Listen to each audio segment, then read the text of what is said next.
Sebelumnya selamat pagi, Assalamualaikum warahmatullahi wabarakatuh. Waalaikumsalam warahmatullahi Waalaikumsalam wabarakatuh. warahmatullahi wabarakatuh. Pagi hari ini kita akan diskusikan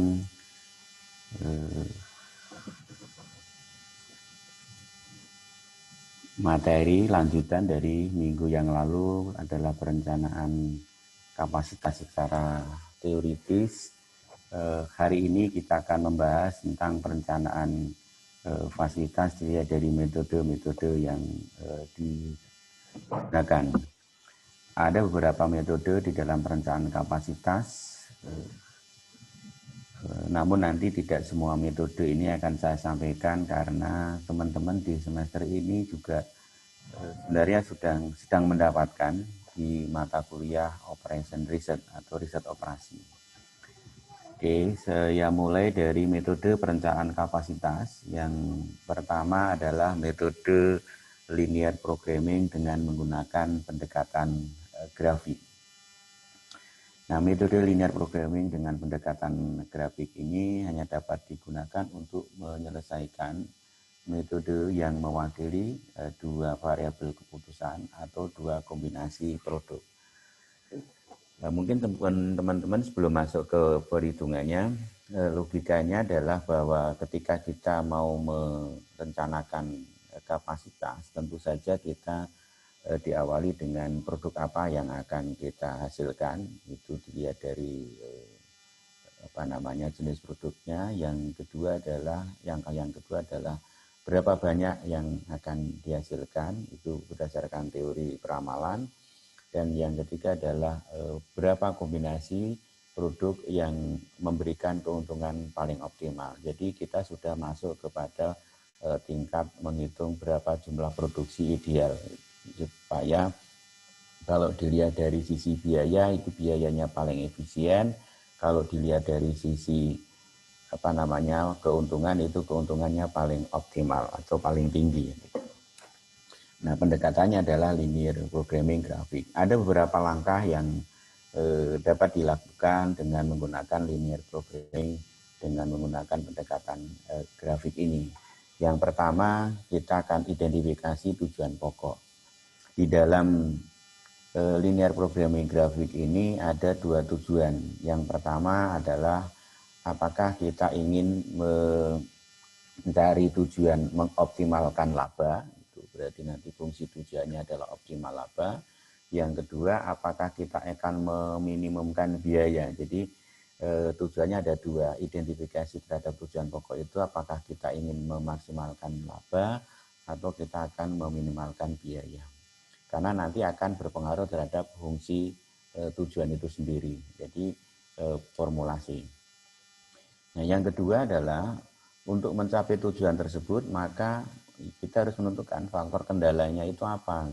Jadi untuk menentukan tujuan yang akan kita capai, apakah itu keuntungan biaya, keuntungan yang optimal atau biaya yang minimal, itu kita lihat faktor kendala. Jadi faktor kendala yang ada di dalam proses produksi itu apa? Misalnya apakah bahan baku, apakah tenaga kerja, apakah jam kerja, atau yang lainnya. Jadi teman-teman akan identifikasi. Jadi itu faktor kendala sekaligus juga faktor sukses gitu ya. Faktor kendala itu juga sekaligus sebagai salah satu menjadi faktor kesuksesan. Karena apa? Karena kalau bahan bakunya ada itu menjadi sukses. Tapi kalau bahan bakunya tidak ada kan menjadi penghambat. Itu yang kedua. Yang ketiga adalah mendefinisikan variabel keputusan. Yang akan kita putuskan itu apa? Misalnya kita akan membuat dua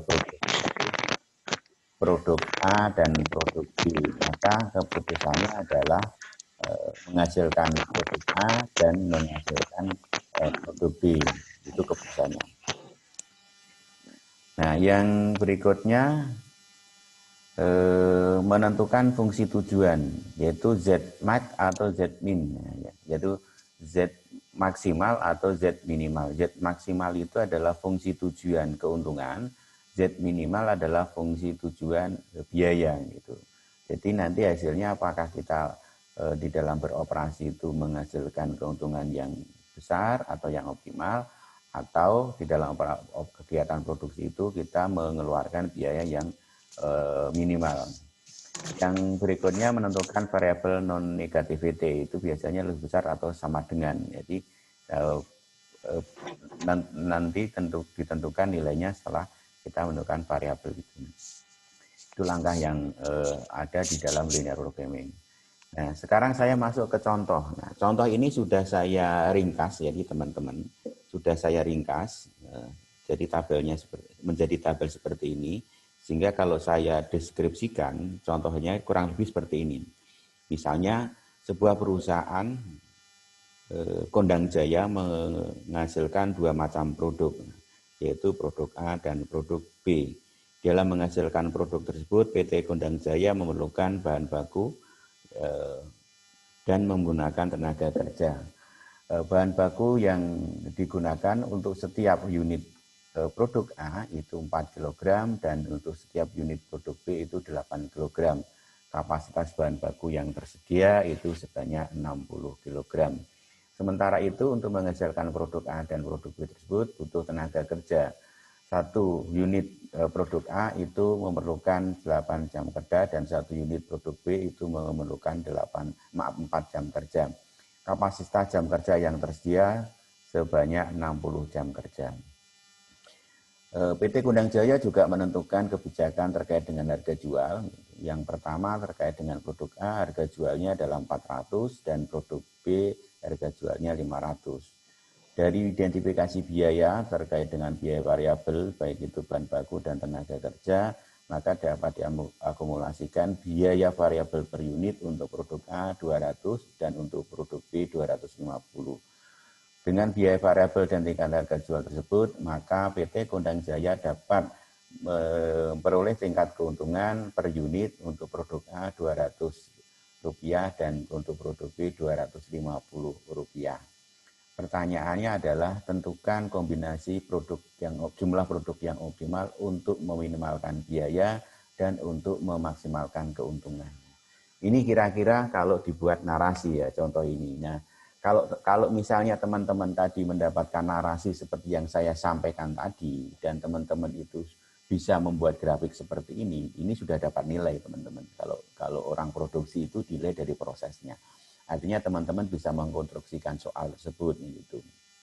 Maka kan ditanya, diketahui jawab. Nah, jawabnya teman-teman sudah melalui langkah ini, teman-teman sudah mendapatkan poin paling tidak 25% dari 100% yang diinginkan oleh dosen. Sekarang pertanyaannya adalah bagaimana kita membuat kombinasi produk yang optimal untuk meminimalkan biaya atau memaksimalkan keuntungan. Nah, langkah yang akan kita tempuh adalah sebagai berikut. Yang pertama adalah menentukan fungsi tujuan. Nah, langkah yang pertama tadi menentukan fungsi tujuan. Kalau pertanyaannya berapa kombinasi produk optimal supaya menghasilkan keuntungan yang optimal, maka fungsi tujuannya adalah memaksimalkan keuntungan. Jadi teman-teman harus ingat kalau ditanya untuk laba optimal, maka fungsi tujuannya adalah memaksimumkan keuntungan. Itu langkah yang pertama. Nah, yang kedua, dengan melihat tabel tersebut yang sudah saya sampaikan tadi, maka menentukan fungsi kendala. Nah, fungsi kendalanya itu kayak kembali lagi sini bahan baku ya, BB itu bahan baku. Bahan baku itu terdiri dari apa? Kita lihat bahan baku itu terdiri dari di slide sebelumnya ini bahan baku itu 4A plus 8B kurang dari 60 kan itu. Ini diperoleh dari sini. Ya, ini diperoleh dari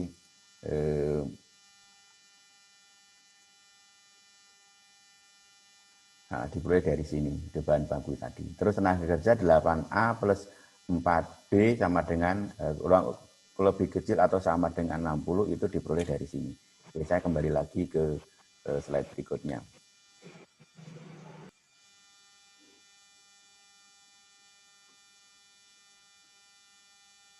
Nah, ini ya. Jadi diperoleh dari yang baris tadi 4A plus 8B kurang dari sama dengan 60. Nah, teman-teman perlu ingat, tanda ini punya makna yang besar. Tanda ini, tanda kurang dari sama dengan ini punya makna yang besar. Kalau fungsi tujuannya memaksimalkan keuntungan, itu selalu tandanya kurang dari sama dengan. Artinya apa? Kalau teman-teman membuat tanda lebih besar sama dengan, itu nanti akan salah kalau fungsi tujuannya maksimum. Jadi sudah prosesnya sudah salah itu. Kalau tadi dapat 25%, ini mungkin nggak akan sampai 25% karena teman-teman kembali membuat tanda. Maka kalau ke fungsi tujuannya adalah memaksimalkan keuntungan, maka tandanya adalah kurang dari sama dengan. Jadi bahan baku sama dengan 4A plus 8B kurang dari sama dengan 60. Terus untuk tenaga kerja 8A plus 4B kurang dari sama dengan 60. Nah ini yang dua. Langkah yang tiga adalah mengambil keputusan. Nah keputusan yang diambil adalah A itu adalah jumlah A yang harus diproduksi. A adalah jumlah A yang harus diproduksi. Dan B adalah jumlah B yang harus diproduksi. Nah ini keputusannya. Nah yang ketiga, yang keempat adalah menentukan formulasi tujuan maksimal. Nah tujuan maksimal diperoleh dari mana? Diperoleh dari keuntungan dari masing-masing produk, yaitu produk A, dan keuntungan dari produk B. Kita lihat tadi di dalam formulasi tadi bahwa keuntungan untuk produk A itu Rp200 per unitnya. Maka Z-Max sama dengan 200A.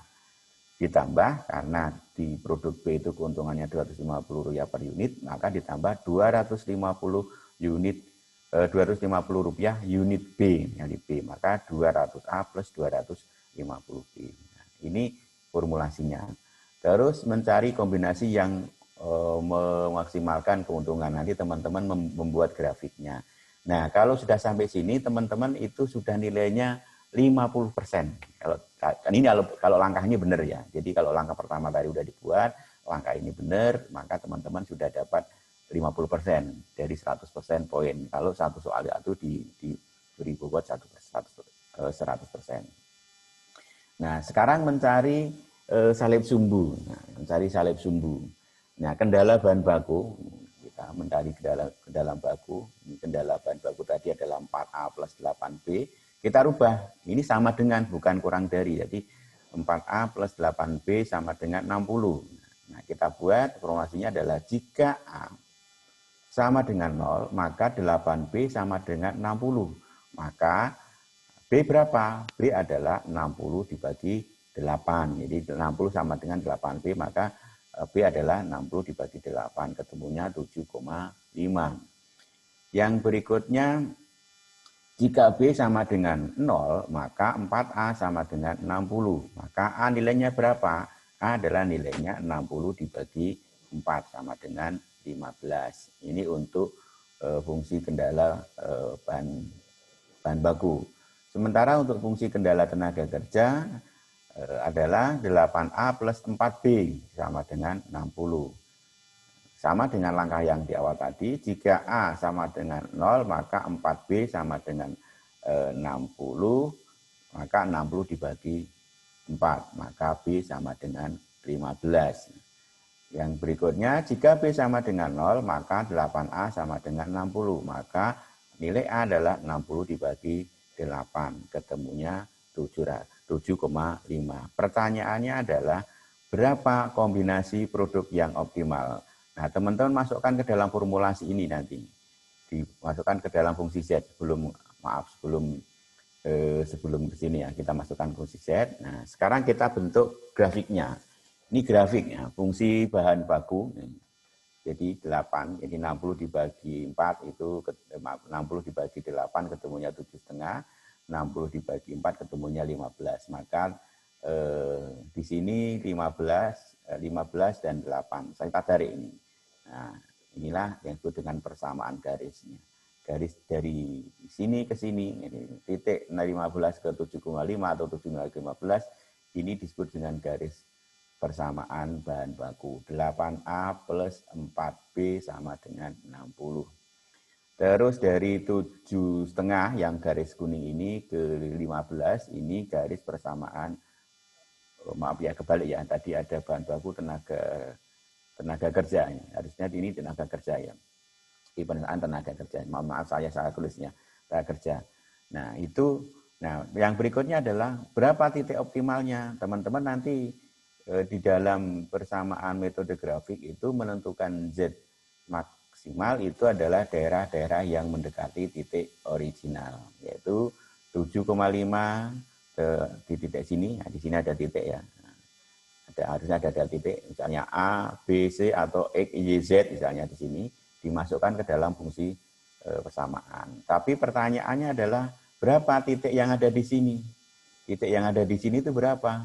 Dan titik yang ada di sini berapa nilainya? Kan kombinasi antara perpotongan garis bahan baku dan tenaga kerja di sini berapa di sini titiknya itu. Nah, ini yang perlu kita cari. Nah, pertanyaannya adalah bagaimana mencarinya? Cara mencarinya seperti ini. Nah, kendala bahan baku dan tenaga kerja kita masukkan, terus kita eliminasi, kita mencarikan. Kita samakan nilai A-nya atau nilai B-nya. Kebetulan di dalam contoh ini kita samakan nilai A-nya. Kalau kita samakan nilai A-nya berarti yang di atas kita kalikan 2, yang di bawah kita kalikan 1, sehingga akan ketemu 8A gitu. 8A ini kalikan 2 ya, 8A plus karena 4 dikalikan 2, ketemu 8A ditambah dengan 8B ini dikalikan 2 berarti 16B sama dengan 60 dikalikan 2 adalah 120. Sementara yang di bawah yang fungsi tenaga kerja sama karena dikalikan 1 masih tetap 8A terus 4B 60. Nah, sekarang mencari nilai B karena nilai A udah ya, jadi nilai A ada 0 ditinggalkan. Maka 12B sama dengan 60. Nah, nilai B-nya adalah 5. Nilai B-nya 5. Nanti kita masukkan dalam persamaan buktinya, benar enggak? Nah, kalau B-nya 5, maka kita cari nilai A-nya berapa sih sebenarnya? Dari titik B tadi ketemu 5. Maka titik A-nya berapa? Nah, kita masukkan ke dalam salah satu persamaan, apakah itu persamaan untuk tenaga kerja atau bahan baku kan gitu. Kita masukkan ke dalam salah satu persamaan nilai B tadi. 8A plus 4B sama dengan 60. 8A plus 4, B-nya 5. Dikalikan 5 sama dengan 60. 8A sama dengan 60. 8A plus 20 sama dengan 60. 8A sama dengan 60 dikurangi 20. 8A sama dengan 40. A-nya berapa? A-nya adalah 5. Nah, ketika kita sudah temukan ini, maka yang berikutnya kita masukkan ke dalam persamaan garis lagi. Nah, masih salah lagi ya di sini ya, harusnya tenaga kerja ya, salah satunya tenaga kerja bukan bahan baku semuanya. Nah, di sini muncul garis X, Z, dan Z. Nilai garis X, dan Z inilah yang nanti akan kita masukkan ke dalam persamaan. Z NAK sama dengan 200A plus 250B. Nah, kita masukkan. Nilai yang kita masukkan berapa? 7,5, 7,5, 5, dan 5. Tapi itu tidak semuanya. Karena kalau kita menggunakan 7,5 ini pasti nilai B-nya 0. Kalau menggunakan 7,5 di titik B berarti A-nya 0. Tapi kalau kita menggunakan yang 5 berarti A-nya bisa 5, B-nya bisa 5. Kita ambil contohnya seperti ini. Ini Z mark-nya. Kalau kita menggunakan titik B. Titik X tadi 200A plus 250B sama dengan ini 200 kali 0, itu berarti 0. Ditambah 250 kali 7,5, ketemunya 1875. Ini titik X. Nah, titik Z-nya adalah 200A plus 250B. Gitu. 200-nya kita menggunakan nilai A-nya adalah 5 dan nilai B-nya adalah 0, maka ketemu 200 dikalikan 7,5 sama dengan 1.500 ditambah 250 dikalikan 0. Maka ketemunya adalah 1.500. Ini di titik Z. Nah, sementara di titik Z-nya, teman-teman bisa kita hitung. Titik Z-nya adalah ketika nilai A dan nilai B itu nilainya 5 tadi. Nah, kita masukkan 200A ditambah dengan 250B sama dengan 200 dikali 5 ditambah 250 dikali 5 sama dengan 1000 ditambah 1250. Maka titik Z memberikan keuntungan yang optimal. Dari perhitungan di atas, maka titik optimal pada titik Y di mana hasil dari perhitungan sebesar 2.250 paling besar tingkat keuntungannya. Nah, ini posisinya di mana, teman-teman? Nah, posisinya ada di sini. Inilah yang disebut dengan visible area. Jadi kalau teman-teman bekerja di 6, di 7, nah, nanti hasilnya akan berbeda. Maka optimalnya adalah ketika produk A itu 5 dan produk B itu 5. Inilah disebut dengan visible area. Jadi daerah yang diarsir di sini. Nah, sekarang pertanyaannya, nanti teman-teman yang pertanyaan yang kedua adalah berapa biaya minimal yang dikeluarkan oleh perusahaan jika memberikan tingkat keuntungan yang optimal. Nah, itu akan menjadi PR teman-teman. Nanti silahkan dibuat dan dipresentasikan nanti masing-masing ya. Jadi tolong dicatat, PR-nya adalah menentukan berapa biaya minimal yang dikeluarkan oleh perusahaan Gondang Jaya ketika memproduksi produk yang optimal. Oke, sebelum saya lanjutkan, barangkali ada yang perlu didiskusikan, saya persilahkan. Pak, maaf, tadi itu soalnya apa, Pak? Soalnya adalah berapa biaya minimal yang dikeluarkan oleh perusahaan supaya perusahaan itu efisien. Jadi kalau yang saya contohkan tadi kan menghitung labanya ya.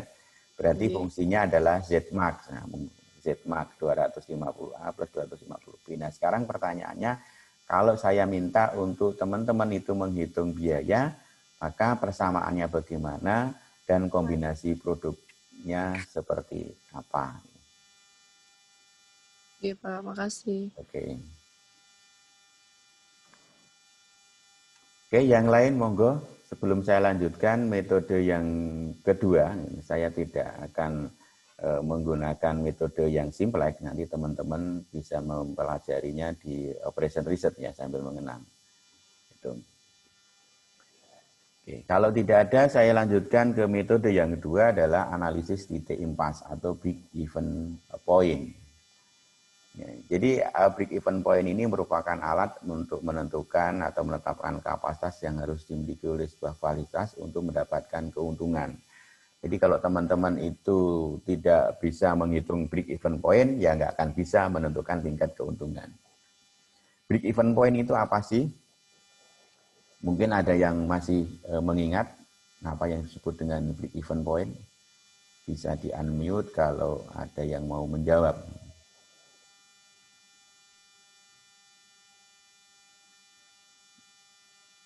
Oke, kalau tidak ada, saya lanjutkan. Jadi break even point itu adalah suatu kondisi di mana perusahaan tidak mendapatkan keuntungan. Jadi tidak rugi tetapi juga tidak untung. Kalau dalam bahasa Jawa itu buk atau impas gitu. Atau titik impas itu atau break even point adalah titik impas itu di mana kondisi perusahaan tidak mengalami kerugian tetapi juga tidak mengalami keuntungan. Jadi biaya yang dikeluarkan itu sama dengan biaya pendapatan yang diperoleh. Makanya teman-teman harus menghitung berapa harga pokok perolehan atau harga pokok produksi. Harga pokok produksi itulah yang nanti sebagai dasar ketika ketemu break even point untuk menentukan tingkat keuntungannya. Jadi kalau break even point-nya itu 100, kita mau bikin berapa? Ya jangan 100 unit karena kalau bikin 100 unit ya sama dengan tidak untung tidak rugi. Berarti harus di atas 100 unit. Nah, itu bisa digunakan untuk menghitung ketika nanti teman-teman itu menjual soto, membuat bakso, menjual mie ayam itu bisa dihitung break even point-nya, itu bisa dihitung gitu. Oke. Nah, break even point ini bisa digambarkan dengan pendekatan grafik dan pendekatan matematik. Jadi break even point itu di sini, ini titik break even point. Jadi kalau pendapatan sales revenue itu sama dengankan cost itu sama. Jadi pendapatan dengan biaya itu titiknya ketemu kan itu. Titiknya ketemu. Maka kondisi ini disebut dengan break even point. Break even point. Nah, ini daerah yang memberikan keuntungan. Jadi kalau bekerja di sini ini yang untung. Nah, berarti kalau break even-nya ketemunya di sini 100 ya unit misalnya sini bikinnya jangan 100 unit, mungkin 125 atau 103. Mana yang memberikan tingkat keuntungan kan itu. Tentu saja nanti unitnya rupiahnya juga akan berubah. Ini kalau digambarkan dengan grafik. Nah, lalu kalau digambarkan dengan pendekatan aljabar atau matematik, given point itu rumusnya seperti ini ya. Jadi teman-teman F ini tergantung buku yang dirujuk ya nanti ya, tergantung buku yang dirujuk ya. Ini rumus ini tidak harus sama seperti ini ya. Rumus ini tidak harus sama seperti ini ya, rumus ini. Jadi given point itu F dibagi dengan P dikurangi V. Jadi F-nya itu apa? F-nya adalah V cost atau variabel atau biaya tetap. Biaya tetap itu apa? Ya mesin, investasi, kan itu peralatan itu masuk V cost. P-nya adalah harga jual per unit. Dan V-nya ini adalah variable cost. Nah, teman-teman bisa membuat formula. Ini bebas, asalkan nanti teman-teman itu bisa bisa membuat keterangan. Kalau saya bikin dengan nama saya bisa, misalnya break even point sama dengan J dibagi M dikurangi D. J-nya itu biaya tetap, J-nya, terus M-nya itu biaya harga jual, dan D-nya itu biaya variabelnya. Maka J, M, D ini bisa jadi formulasi.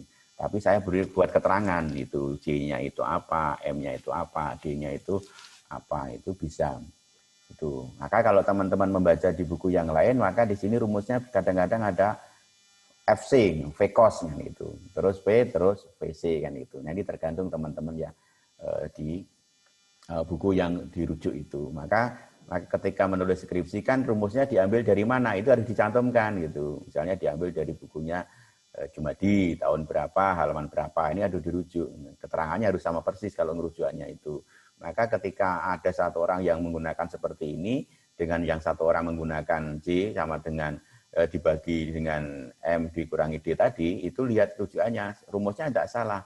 Karena ini hanya kata siapa kan itu. Ini kata siapa. Ini pentingnya referensi supaya ada dasarnya. Oke. Yang kedua, pendekatan aljabar yang kedua, laba sama dengan TR. TR itu total revenue. Nah, total revenue dikurangi TC. TC itu total cost. Terus P itu harga kali berapa dikurangi dengan V cost dikurangi dengan variable cost dikalikan unitnya. X-nya adalah unitnya.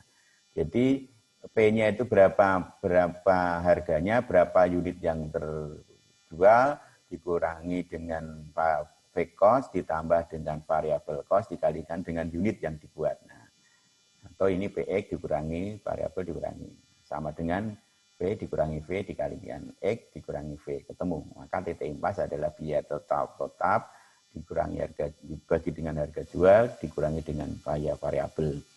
Kalau ini menentukan dalam unit. Nah, sementara menentukan dalam rupiah, titik impas itu adalah biaya tetap total atau fixed cost dibagi dengan 1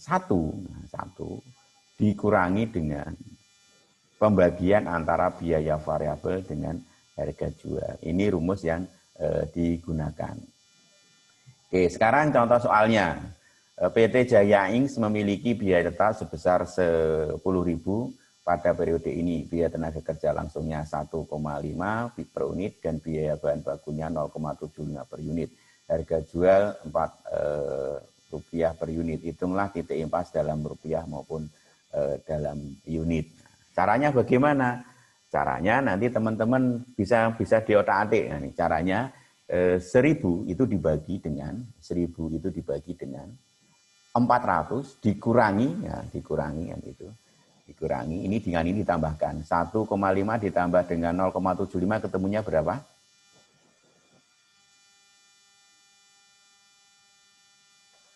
2,25. Ya, sekarang teman-teman kalau membawa pena bisa orek-orekan. Big EV dalam unit sama dengan 10.000 dibagi dengan 4 dikurangi dengan 2,25. Ketemunya berapa? Itu dalam unit. Nah, PR berikutnya ada dua PR ya. Saya jarang memberikan tugasnya, saya jarang memberikan tugas. PR berikutnya adalah menghitung break even dalam rupiah. Kalau tadi yang dalam unit tadi sudah saya contohkan, 10.000 break even sama dengan 10.000 dibagi dengan 4 dikurangi 2,25. Itu akan ketemu unitnya. Yang unitnya berapa? Itu dihitung. Nah, yang kedua teman-teman menghitung berapa break even di dalam rupiah kan itu. Dan yang kedua adalah gambarkan grafiknya baik itu dalam rupiah maupun dalam unit. Nah, kita diskusikan nanti di kesempatan yang akan datang.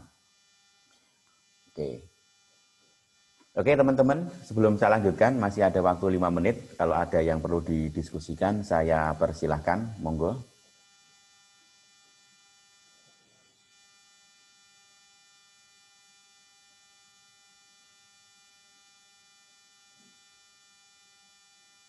Oke, tidak ada, J. Oke, tidak ada, berarti ada 2 tugas hari ini, yaitu teman-teman menghitung fungsi biaya minimal untuk PT Gondang Jaya dan menyelesaikan penghitungan break even point untuk kasus PT Jaya ini. Saya berikan contoh, bukan untuk takabur ini teman-teman, untuk mengingatkan teman-teman saja. Saya di semester ketiga seperti teman-teman ini, saya di tahun 95 akhir ya, 95 akhir saya itu diminta oleh bos di mana tempat saya bekerja, karena waktu itu bos saya kedatangan tamu yang kebetulan ditanya salah satu lulusan sarjana ekonomi, dan ketika ditanya tentang break even point, lulusan sarjana tersebut tidak mengetahuinya. Karena saya pada saat itu sedang kuliah dan di semester 3, saya sudah pernah mendapatkan teori tentang break even point. Saya itu terkejut karena tiba-tiba saya diminta turun dari tempat saya melaksanakan aktivitas, yaitu di bagian produksi. Saya harus turun ke ruang tamu untuk menjelaskan ke ibu yang menjadi tamu tadi tentang teori break even point. Jadi teman-teman, harapannya adalah ketika semester 3 itu juga sudah bisa menjelaskan ke orang lain kan ya. Karena target saya kalau saya memberikan sharing kepada teman-teman ini, harapannya teman-teman itu bisa men-sharingkan kepada orang lain. Kalau teman-teman ini kuliah ini targetnya hanya untuk diri sendiri, ini tidak benar, karena mestinya teman-teman kuliah ini targetnya bisa untuk orang lain. Artinya kalau teman-teman dimintai tolong orang lain untuk menjawab permasalahan di semester 3 ini, mestinya juga teman-teman sudah mempunyai kapasitas itu. Maka targetnya belajarlah sampai Anda bisa mengajari orang lain. Itu prinsipnya. Jadi kalau Anda tidak punya prinsip itu, Anda akan belajar seenaknya sehingga tidak bisa pun tidak apa-apa kan gitu. Maka ketika Anda punya prinsip saya akan belajar dan saya akan hasil belajar saya ini untuk mengajari orang lain, maka teman-teman insya Allah itu akan menjadi pelajaran yang berharga, karena teman-teman insya Allah akan memahami dan bisa. Ini contoh real yang saya alami, bukan saya takabur, enggak. Tetapi saya mencontohkan bahwa jangan sampai nanti ketika teman-teman lulus ditanya tentang teori-teori dasar itu enggak tahu. Ini termasuk teori dasar ya di dalam mata kuliah manajemen operasi atau mata kuliah manajemen itu sendiri. Oke teman-teman, kalau tidak ada, hari ini saya akhiri sampai di sini ya pertemuan kita. Terima kasih atas segala perhatiannya. Mohon maaf apabila ada hal yang kurang berkenan. Sampai jumpa di kesempatan yang berbeda dan mudah-mudahan kita tetap ketemu dalam kondisi yang tetap sehat walafiat semuanya. Dan Amin. ruang diskusi masih kita buka di Google Classroom. Terima kasih, selamat pagi dan assalamualaikum warahmatullahi wabarakatuh. Waalaikumsalam warahmatullahi wabarakatuh.